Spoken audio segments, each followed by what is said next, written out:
इस मूवी की स्टार्टिंग में हमें एक लड़की दिखाई जाती है जो कि एक डिमोनोलॉजिस्ट होती है। वो द लॉस्ट डायमेंशन नामक शो की होस्ट भी थी। वो ये बताती है कि उसके शो में एक विजिटर आने वाला है और वो विजिटर एक इंसान भी है और हो सकता है या फिर वो कोई एलियन है या फिर वो कोई एक स्पिरिट भी हो सकती है। और इसी के साथ में ये सीन यही प्रकट होता है। अगले सीन में हमें क्लेटन वॉकर को दिखाया जाता है जो कि डेमोनोलॉजिस्ट के ऑडिशन दे रहा था क्योंकि उसका पास्ट बहुत ही ज़्यादा खराब था। क्लेटन का ऑडिशन कास्ट और डायरेक्टर को बहुत पसंद आता है और वे उसको थोड़ी और मेहनत करने के लिए बोल देते हैं क्योंकि इस रोल के लिए ज़्यादा डेडिकेशन चाहिए था।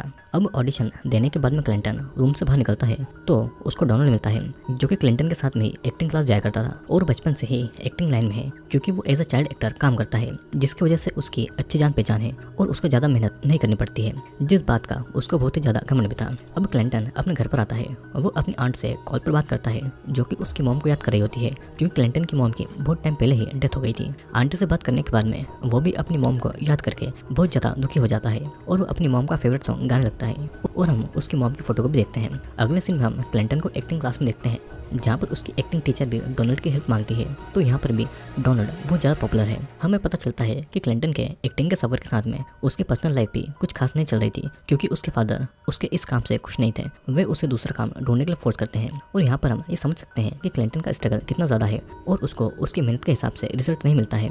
इसी बात से वो काफ़ी ज़्यादा फ्रस्ट्रेट भी रहा करता था। नेक्स्ट सीन में हम क्लिंटन को देखते हैं जो कि अपने घर पर होता है और तभी उसके पास एक कॉल आता है जिसमें वो क्लिंटन से कहता है कि कास्ट एंड डायरेक्टर टीम को तुम्हारा ऑडिशन काफ़ी पसंद आया है और मंडे को उसको फाइनल ऑडिशन के लिए बुलाया गया है। जिसे सुनकर क्लिंटन बहुत ही ज़्यादा खुश होता है क्योंकि उसको अब अपनी सक्सेस नजर आने लगी थी और तभी वो अपने कंप्यूटर पर ऑनलाइन डेमोनोलॉजिस्ट को सर्च करने लगता है ताकि उसको पता चल सके कि असल में डेमोनोलॉजिस्ट कैसे बिहेव करते हैं और उनको क्या क्या करना पड़ता है। वो वहाँ पर एक एड भी छोड़ देता है ताकि कोई उसे एड देखकर उसे कॉन्टेक्ट करे।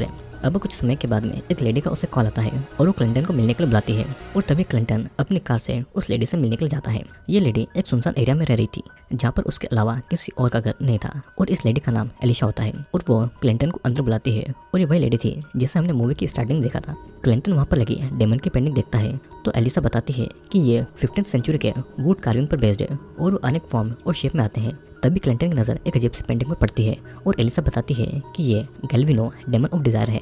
एलिसा अब क्लिंटन को टी लाकर देती है जिस पर वो कुछ मंत्र पढ़ देती है और वो दोनों बात करने लगते हैं। तो एलिसा क्लिंटन से उसके करियर के बारे में पूछने लगती है। तभी वो बताता है कि वो 15 साल से स्ट्रगल कर रहा है और फिर वो क्लिंटन से उसकी फैमिली के बारे में पूछती है। तो क्लिंटन कहता है कि वो उसको सिर्फ डेमन के बारे में ही बताए क्योंकि वो सिर्फ डेमन के बारे में जानना है, ना कि अपने बारे में बताने के लिए। एलिसा उसे कहती है कि हमें यहाँ पर एक दूसरे पर ट्रस्ट करना होगा क्योंकि वो एक रिचुअल करेगी जिसके सक्सेस होने के चांसेस कम हैं। तो क्लिंटन शॉक्ड होकर ये पूछता है कि वो कैसा रिचुअल करना चाहती है। एलिसा कहती है कि उसने सेंस किया है कि क्लिंटन के साथ में कुछ बुरा हुआ है जिसने क्लिंटन को कमजोर बना दिया है और इविल स्पिरिट्स उसके सोल को अपने कंट्रोल में करना चाहती है, जिसका एहसास उसे अभी नहीं है, लेकिन धीरे धीरे वो इविल स्पिरिट और पावरफुल हो जाएगी और एक समय ऐसा आएगा कि वो क्लिंटन के सोल पूरी खत्म कर देगी। और ऐसा होने से पहले वो एक रिचुअल करके उसके सोल से उस इविल को बाहर निकाल देगी जो कि एक एग्जॉर्सिज्म की तरह होगा जिससे कि उसकी सोल पूरी तरह से प्योर हो जाएगी। इसे सुनकर क्लिंटन को थोड़ा अजीब महसूस होता है। तो एलिसा कहती है कि एक डेमोनोलॉजिस्ट के बारे में सीखने का इससे अच्छा तरीका कोई नहीं है और हो सके तो क्लिंटन इस बात के लिए राजी हो जाता है क्योंकि उसके लिए ये रोल बहुत ही ज़रूरी था। अब वो दोनों एक जगह पर जाते हैं जहाँ पर रिचुअल के लिए पूरा सेटअप तैयार किया गया था और वहाँ पर ह्यूमन ब्लड भी रखा हुआ था। तो एलिसा क्लिंटन से कहती है कि वो अपने आप को रिचुअल के लिए तैयार कर ले क्योंकि वो रिचुअल कल करेगी। फिर वो दोनों साथ में खाना खाने के लिए आ जाते हैं और बातों ही बातों में क्लिंटन उसका मजाक उड़ाने लगता है। और तभी एलिसा कहती है कि अगर क्लिंटन को मुझ पर ज़रा सा भी भरोसा नहीं है तो ये रिचुअल खराब हो जाएगा और क्लिंटन उसे सॉरी बोल देता है और कहता है कि मुझे तुम पर भरोसा है लेकिन ये सारी चीज़ें मेरे लिए बिल्कुल नहीं है और इसीलिए मुझे इन्हें समझने में थोड़ा समय लगेगा। और बातों ही बातों में क्लिंटन के मुंह से निकल जाता है कि अगर वो फेल हुआ तो उसके हाथ से ये रोल निकल जाएगा, जबकि उसे कहा गया था कि उसे ये रोल मिल गया है। तो एलिसा कहती है कि झूठ बोलना डेमन का ही काम होता है और क्लिंटन डोनाल्ड से बहुत ज़्यादा चिढ़ता है और ये बात भी एलिसा को पता चल जाती है। एलिसा कहती है कि वो जो काम करती है उसके पीछे बहुत से लोग होते हैं जो कि उनको झूठा और नीचा दिखाने की कोशिश करते हैं, जैसे कि साइंस और सोशल मीडिया। इस वजह से वो अपने पास फोन नहीं रखती है और वो सबसे दूर एक सुनसान जगह पर रहती है क्योंकि उसका मानना है कि इस वजह से डेविल उन पर हैवी हो जाते हैं। अब नेक्स्ट सीन में हम डोनाल्ड को देखते हैं जो कि अपने दोस्तों के साथ में मस्ती कर रहा था और साथ ही साथ वो अपने रोल की भी प्रैक्टिस कर रहा था, जिससे हमें पता चलता है कि डोनाल्ड अपने ऑडिशन के लिए ज़रा सा भी सीरियस नहीं है और उसको ये सब मजाक लग रहा था। इधर क्लिंटन सोने जाता है तो एलिसा आकर उसका फ़ोन ले जाती है ये कहकर कि ये सब चीज़ें डिस्ट्रैक्ट करती है और उसे इस रात को फोकस होना है।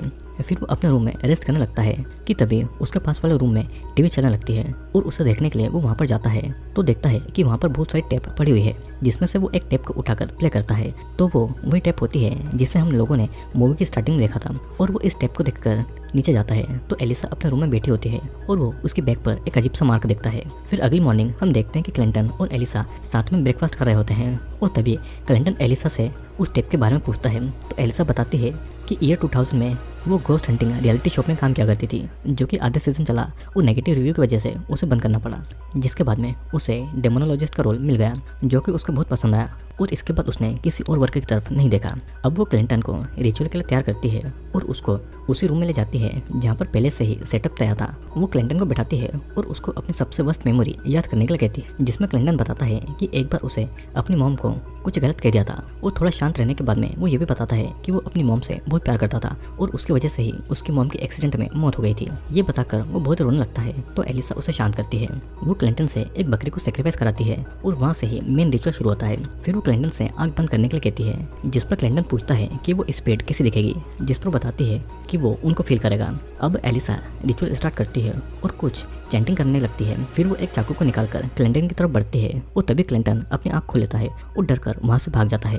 क्लिंटन अपने रूम में आता है और अपना सामान पैक करने लगता है कि तभी एलिसा उसको समझाती है, लेकिन क्लिंटन कहता है कि तुम मुझको मारने वाली थी और मुझे कोई भी स्पिरिट फील नहीं हो रही थी। तो एलिसा का ऐसा कहना था कि ये एक एंसेंट रिचुअल है और ये ऐसे ही काम करता है। तभी क्लिंटन अपना सामान उठाकर वहाँ से जाने लगता है और उसे रोकने के लिए एलिसा पीछे से उसकी मॉम का फेवरेट सॉन्ग गाने लगती है, जो कि क्लिंटन से बहुत ही ज़्यादा अटैच्ड था, जिसे सुनकर वो इमोशनल हो जाता है। फिर एलिसा कहती है कि मुझे तुम पर पूरा भरोसा है, तुम बस यहाँ पर थोड़ा वक्त लो। और ये सुनकर क्लिंटन रुक जाता है क्योंकि उसे ऐसा लग रहा था कि एलिसा उसकी मॉम की स्पिरिट को फील कर सकती है और उसकी माँ की स्पिरिट नहीं एलिसा को इस सॉन्ग के बारे में बताया होगा। और उसके बाद वो एलिसा पर ट्रस्ट करने लगता है। फिर वो दोनों साथ बैठकर बात करते हैं, जहाँ पर एलिसा क्लिंटन से पूछती है कि तुम्हें यहाँ पर क्या चाहिए, जिसमें क्लिंटन कहता है कि उसको डोनाल्ड की मौत चाहिए और वो भी बहुत ही खतरनाक तरीके से। ये सुनकर एलिसा उसको हक करती है और उसे अपनी बातों में फंसा लेती है। तभी क्लिंटन को अपनी मॉम की आवाज़ सुनाई देती है, जिसे सुनकर वो घबरा जाता है। तो एलिसा बताती है कि कुछ समय पहले क्लिंटन की मॉम भी यहाँ पर आई थी और उसे सुनकर क्लिंटन कुछ समझ नहीं पाता है, जिसके बाद में वो वहाँ से जाने लगता है। लेकिन वो वहाँ का डोर नहीं खोल पाता है क्योंकि उस डोर पर किसी प्रकार का रिचुअल किया गया था और उस वजह से वो डोर नहीं खुलता है। वो ज़्यादा एफर्ट लगाने की वजह से क्लिंटन का हाथ जल जाता है। इससे फ्रस्ट्रेट होकर क्लिंटन एलिसा पर अटैक कर देता है और हम देख पाते हैं कि एलिसा क्लिंटन पर बहुत भारी पड़ती है, जैसा कि उसके ऊपर कोई स्पिरिट हो। लेकिन क्लिंटन दम लगाकर एलिसा का गला दबाने लगता है और तभी उसको एलिसा में उसकी मॉम दिखाई देती है और वो उसको फ्री कर देता है। अब वो उसके साथ में एक रिचुअल को परफॉर्म करने के लिए जाती है और क्लिंटन को आगे बढ़ा देती है। यहाँ पर एलिसा के इरादे बिल्कुल भी सही नहीं लग रहे थे और वो बकरी के ब्लड को उसके ऊपर डालने लगती है। यहाँ पर क्लिंटन कुछ भी मूवमेंट नहीं कर पाता है क्योंकि एलिसा ने उसको जो टी पीने के लिए दी थी उससे उसकी बॉडी पूरी तरीके से पैरालाइज हो चुकी थी। अब सीन कट होता है और अगले सीन में हम क्लिंटन को बेड पर न्यूड देखते हैं और उसके पास में एलिसा होती है जो कि उसको तैयार कर रही थी। फिर एलिसा उसके ऊपर फ्यूल डालती है और वो उसको आग लगाने वाली थी, लेकिन तभी क्लिंटन जैसे तैसे करके उस रूम से बाहर आ जाता है, पर एलिसा उसके सामने खड़ी थी। और यहाँ पर हमें इस मूवी का एक बहुत ही बड़ा सीक्रेट पता चलता है। स्टार्टिंग में क्लिंटन ने जिस डेमन के बारे में पूछा था ये वही डेमन था, गैल्विनो डेमन, जो कि एलिसा की बॉडी के अंदर था और वो अपने फैंटेसीज को पूरा करने के लिए क्लिंटन के साथ में इंटीमेट होने लगती है और साथ ही साथ वो खुद को भी आग लगा देती है। नेक्स्ट सीन में हम देखते हैं कि डोनाल्ड जो कि ऑडिशन दे रहा था और उसका ऑडिशन बहुत ही खराब गया था। फिर डायरेक्टर उसे कहते हैं कि उनको क्लिंटन का ऑडिशन पसंद आया, लेकिन क्लिंटन के वहाँ पर न होने की वजह से ये रोल डोनाल्ड को मिल जाता है और डोनाल्ड के लक की वजह से अगेन उसको सक्सेस मिल जाती है और इसी के साथ में ये मूवी यहीं पर खत्म होती है। लेकिन दोस्तों गैल्विनो डेमन एलिसा की बॉडी में कैसा आया, और मूवी की स्टार्टिंग में हमें एलिसा दिखाई जाती है जो कि बताती है कि उसके शो पर कोई विजिटर आने वाले हैं। तो दोस्तों वो विजिटर गैल्विनो डेमन ही होता है जो कि एलिसा के शो पर आकर एलिसा की बॉडी को अपने कंट्रोल में कर लेता है और वो अपने डिजायर्स को पूरा करने के लिए एलिसा की बॉडी को कंट्रोल करता है। तो दोस्तों आज की हमारी इस मूवी में हमने देखा कि एक डेमन जिसने अपने डिजायर्स को पूरा करने के लिए पहले एलिसा की बॉडी का यूज़ किया और कुछ टाइम के बाद में जब उसको क्लिंटन दिखा तो उसने उस पर अपना कंट्रोल कर लिया, जिसके बाद में वो क्लिंटन के साथ में इंटीमेट होता है और अपने फैंटेसीज को पूरा करता है। साथ ही क्लिंटन की बॉडी को जलाकर वो अपने साथ में ले जाता है। तो दोस्तों मैं आशा करता हूँ कि आपको ये वीडियो जरूर पसंद आया होगा। दोस्तों वीडियो पसंद आया हो तो वीडियो को लाइक करके नीचे कमेंट जरूर करना, और अगर आप चैनल पर नए आए हैं तो चैनल को सब्सक्राइब करके जरूर जाना, क्योंकि मैं आपके लिए बहुत ही खतरनाक और इंटरेस्टिंग वीडियो लेकर आता हूँ। तो अब मैं आपसे मिलूंगा अगली वीडियो में।